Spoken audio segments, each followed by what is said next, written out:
ભુજમાં બિરાજમાન આશાપુરા મંદિરમાં ચમત્કાર થયો હોવાનું પૂજારીએ જણાવ્યું હતું। મંદિરના પૂજારી જનાર્દન રાવલે વિગતે માહિતી આપતા જણાવ્યું હતું કે રાતના સમયે નવરાત્રી નિમિત્તે માતાજીને સિંદૂરના વાઘા ધરાવવામાં આવ્યા હતા। ત્યારબાદ દર્શન કરતી વખતે નથનો ભાગ હલી રહ્યો હતો। નજીક જઈને જોતા માતાજીના મુખના બે ભાગ ખુલ્લા થઈ જતા મૂળ સ્વરૂપમાં દર્શન થયા હતા તેમજ વાઘાવડા થયાનું કહ્યું હતું। તેમજ ભૂતકાળમાં પણ આવી અલૌકિક ઘટના બની હોવાનું જણાવ્યું હતું। અહીં અષાઢી નવરાત્રી નિમિત્તે ભવ્ય આયોજન કરવામાં આવેલ છે તેમજ મોટી સંખ્યામાં ભક્તો દર્શન માટે ઉમટી પડે છે। આજે કચ્છની કુળદેવી માં આશાપુરા અને ખાસ કરીને આપના માધ્યમ દ્વારા જે આસો નવરાત્રિ પરમ દિવસથી શરૂ થઈ રહી છે અને માં હાજરા હજૂર છે એના પરચા અવારનવાર મળતા રહે છે। એ જ રીતે કાલે રાતના 11:30 થી 12ની વચ્ચે માએ અહીંયા પોતાના જે રૂપ બતાવ્યું અને એ રૂપની હિસાબે માએ કીધું કે હું અહીંયા જ છું અને આપની સાથે છું। આપ લોકો કચ્છ માટે હંમેશા માં આપણી કચ્છની ધણીયાણી માં આશાપુરા હંમેશા આપણી સાથે છે અને કચ્છના લોકો માટે અને કચ્છના લોકોને હિંમત આપવા માટે અવારનવાર આવા પરચા આપતા રહે છે। આપણા જનાર્દનભાઈએ હમણાં આપ સૌને વાત કરી અને જે પરચો માએ બતાવ્યો એ ખરેખર માએ આપણે જે રીતે એનું અનુમાન કરી એ રીતે થઈ શકે છે। માં હાજરા હજૂર છે અને માં હંમેશા બધા લોકોને આશીર્વાદ આપતા રહે છે અને ખાસ કરીને રાજ પરિવારના મહારાણી પ્રીતિદેવી માં ઉપર અતૂટ વિશ્વાસ છે। અમારા અંતિમ મહારાજ શ્રી પ્રાગમલજી ત્રીજા તો ત્યાં સુધી કહેતા કે હું તો માનો સેવક છું અને પ્રથમ સેવક તરીકે હું કચ્છના લોકો માટે હંમેશા મા પાસે પ્રાર્થના કરતો હોઉં છું કચ્છની સુખાકારી માટે।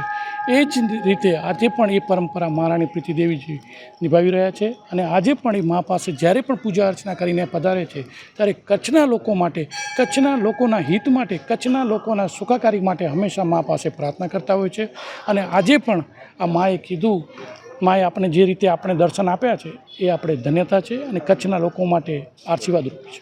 ખાસ કરીને ભાવિકો અત્યારે માના આશીર્વાદ લેવા આવતા હોય છે તો અમારું પહેલું એક જ છે કે કોઈ પણ દર્શનાર્થી આવે એ મા પાસે શાંતિથી દર્શન કરે, મા પાસે આશીર્વાદ માંગી શકે એવી પૂરેપૂરી વ્યવસ્થા છે। કોઈ પણ જાતની ભીડભાડ ન થાય અને કોઈ પણ જાતને કોઈને માન સન્માન ન ગવાય એવી અમારી પૂરેપૂરી તકેદારી છે અને બને એટલી અમે લોકોની સેવા અને લોકોની જે કાંઈ પણ માંગણી હશે એ સંતોષવા માટે અમે તત્પર છીએ અને મા પાસે એ જ પ્રાર્થના કરી છે કે મા આપના ચરણોમાં લોકો આવે છે તો એમને હેમખેમ આપની પાસે પહોંચાડો અને હેમખેમ એ ઘરે પાછા પહોંચે અને મા આપના આશીર્વાદ લઈ અને કોઈ ઉપર કોઈની આફત ના આવે કે કોઈ પણ જાતની કોઈ આફત કે કોઈ પણ જાતના એવા બનાવ ન બને જેના કારણે કોઈ પણ પરિવારને દુઃખ થાય। એટલે મા પાસે આપની એટલી જ પ્રાર્થના છે કે મા સૌને આશીર્વાદ આપી અને સૌને સુખાકારી માટે અને આપના આશીર્વાદ હંમેશા બને રહે। આભાર। આસો મહિનાની નવરાત્રિનો આપણે કહીએ તો એની પૂર્વ તૈયારી સંપૂર્ણપણે થઈ ગઈ છે અને બુધવારના 2જી તારીખના સાંજના 5:45 માતાજીનું ઘટ સ્થાપન કરી અને માતાજીને આમંત્રણ દેશું, એનું આહ્વાન કરશું અને એ રીતે નવરાત્રિનો પ્રારંભ થશે અને બીજે દિવસે એકમ અને પ્રથમ નવરાત્રિથી એનો મહિમા શરૂ થશે। આમ જોઈએ તો ઘટ સ્થાપન થઈ જ એનો મહિમા શરૂ થઈ જાય અને બીજને દિવસે ચંદ્ર દર્શનને દિવસે નામદાર મહારાણી સાહેબા ભાયાતો સાથે તિલામેળી પૂજા કરી અને આજે વર્ષોની પરંપરા મહારાજ જે પ્રાગમલજી ત્રીજા સાહેબ પણ જે એની પરંપરા જાળવી રાખી હતી, આજે મહારાણી સાહેબ પણ એ પરંપરા જાળવી રાખે છે અને માતાજીને શીશ નમાવા અને આશીર્વાદ મેળવવા માટે અચૂક પધારે છે। પદયાત્રીઓ માટે આપણે ઠંડુ પાણી, સાંજના ભાગમાં આપણે નાસ્તો અને આ રીતે આપણે કોઈ ભીડભાડ ન થાય એના માટેની આપણે બેરિકેડ એ રીતે મંદિરના કાર્યકરો એની સંપૂર્ણપણે વ્યવસ્થા સંભાળે છે અને દરેકને માતાજીના દર્શન થાય એવી વ્યવસ્થા અને ભીડભાડ ન થાય એ રીતે અમારું આયોજન। મંદિર સવારના નવરાત્રિ દરમિયાન સવારના 5:30 વાગે ખુલી જશે, બપોરના 1 વાગે બંધ થશે અને સાંજના 4:30 વાગે ખુલશે અને રાતના 10:30 સુધી મંદિર દર્શનાર્થીઓ માટે ખુલ્લું રહેશે। આ મંદિર સન 1610માં નિર્માણ પામ્યું એટલે આજે આ મંદિરને 469 વર્ષ થયા આ મંદિરને નિર્માણ થાય અને જે નાનું મંદિર સમય પ્રમાણે ઇનોવેશન થતું ગયું અને 469 વર્ષથી માતાજીની સાક્ષાત હાજરી કહો તો અખંડ જ્યોત આજે 469 વર્ષથી સતત ચાલુ છે.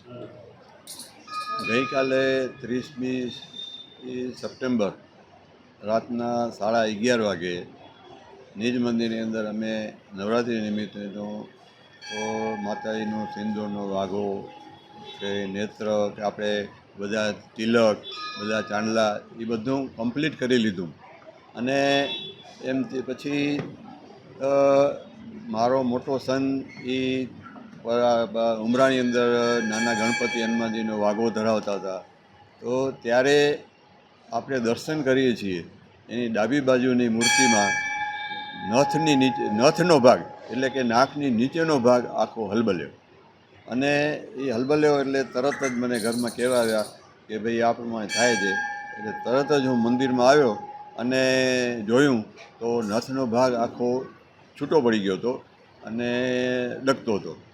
અને જ્યારે નજીક આવીને જોયું તો માતાજીના મુખવારવિંદ ઉપરના આખો જે મોઢોનો ભાગ છે એના 2 ભાગ આખા ખુલ્લા થઈ ગયા અને અંદરથી માતાજીના મૂળ સ્વરૂપના દર્શન થયા, જે અત્યારે આપણે જોઈએ છીએ કે જે આપણે અત્યારે દર્શન થાય છે. તો આવી જે ઘટના જે ઐતિહાસિક ઘટના કહો કે માતાજીનો સંકેત કહો કે ચમત્કાર કહો કે એની અનુભૂતિ કહો એની પોતાની હાજરી કહો એ આપણને એ સાક્ષાત્કાર આપણે કરાવ્યો એવું આપણને આપણે માની શકીએ. આપણે ભૂતકાળમાં 10મી જુલાઈ 2010ના આપણે દર્શન કરી છીએ. જમણી બાજુની મૂર્તિમાં માતાજીના ભાલ પ્રદેશ એટલે કે કપાળના ભાગમાંથી આ આખો ભાગ ખુલી ગયો હતો અને જે દર્શન આપણે અત્યારે થાય છે જે આપણે કરીએ છીએ. એવી ને એવી ઘટના માતાજીને ડાબી બાજુમાં નથ પાસેથી ભાગ આખો ખુલી ગયો અને પછી આખો મુખારવિંદનો ભાગ પણ આખો ખુલી ગયો. અને આ રીતે માતાજીના મૂળ સ્વરૂપના ભવ્ય દર્શન જે આપણે અત્યારે કરીએ છીએ.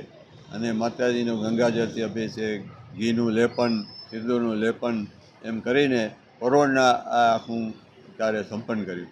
અને જે કાંઈ માતાજીનો વાઘો જે વડો થયો એ હું આપને ખાલી દર્શન કરાવું છું, ભલે આપ લઈ શકો છો એમાં, કે માતાજીનો જે તે સમયનો 400 વર્ષ પહેલાંનું અંદરથી નીકળેલું તિલક, એનો જે તે સમયે ચાંદીનો વરખ ધરાવતો હતો એના અવશેષો એ બધું આપણને અત્યારે આપણા પાસે જે હાજર છે, જેમ આપણે બધાને એ તો આપણે જેને કહીને કે હંમેશા કાંઈક ને કાંઈ આપણે દરેકને અનુભૂતિ થતી હોય અને પોતાની હાજરી માતાજી બતાવતી જ હોય. આ વખતે એને પોતાની હાજરી સવિશેષ બતાવી કે હું હાજર છું. અને જ્યારે આ વાઘો થયો ત્યારે તે પહેલાં કાંઈ એક ટકાભાર પણ એનો કાંઈ એવો ફેરફાર હતો નહીં. અને જે સડન જે આખું જે નથ પાસેનો ભાગ ઉપડ્યો અને હલબલ્યોને જે આખો પોતાનો વાઘો મૂકી દીધો એ જે આપણે ઘટના જે રીતે આપણે મૂલવીએ એ રીતે આપણે મૂલવી શકીએ. આ માતાજીનો જે વાઘો વડો થયો છે એ છે. માતાજીનો જે અત્યારે જે અંદરથી જે તિલક નીકળ્યું છે 400 વર્ષ પહેલાંનું એ પણ છે. અને ઝરીનો વાઘો એટલે કે ત્યારે ચાંદીનો કાંઈ ઝરી તો આવી હતી નહીં, ત્યારે ચાંદીનો વરખ જ્યારે ચડતો હશે એના પણ અંદરથી અવશેષો નીકળ્યા જે આપણે અત્યારે જોઈ શકીએ છીએ.